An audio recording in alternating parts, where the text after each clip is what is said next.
It's all too familiar. When is it going to stop? I don't know. But when they start treating everybody like humans, then it'll stop. A message echoing down boulevards, streets, and avenues of the Bay Area right now. Fiery scenes and the sounds of chaos.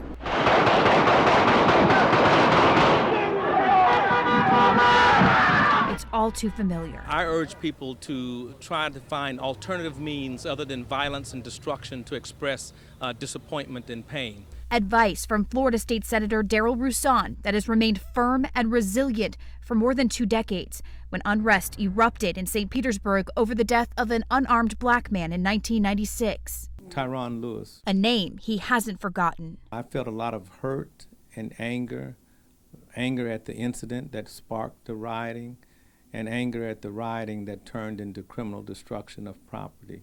Those feelings surfacing yet again for folks all across the country over the death of George Floyd. For 8, almost 9 minutes, those bystanders who pleaded with officers to save and spare the life of Mr. Floyd went unheard.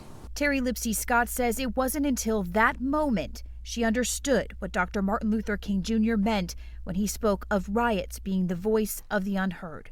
Do I agree with the tactics? Absolutely not. But do I understand? Absolutely. It's also why she says white people must speak alongside the black community and not remain silent. The silence of another officer attributed to the death of Mr. Floyd. Inasmuch as African Americans' voices are not heard, it's critically important that the white voices resonate and that they come forth. Can you imagine if one of those officers had come forth and said, stop? Scott is the executive director of the Dr. Carter G. Woodson African American Museum, named after the man who inspired Black History Month. She says people should engage in virtual conversations about race and equality with local lawmakers and through the museum's website. Hard questions need to be asked. Good solutions need to be listened to, however painful it is to move from one point of view to another point of view. And we're not asking people to give up the comfort level of their own beliefs. We're asking them to listen to what needs to be changed and then act on it.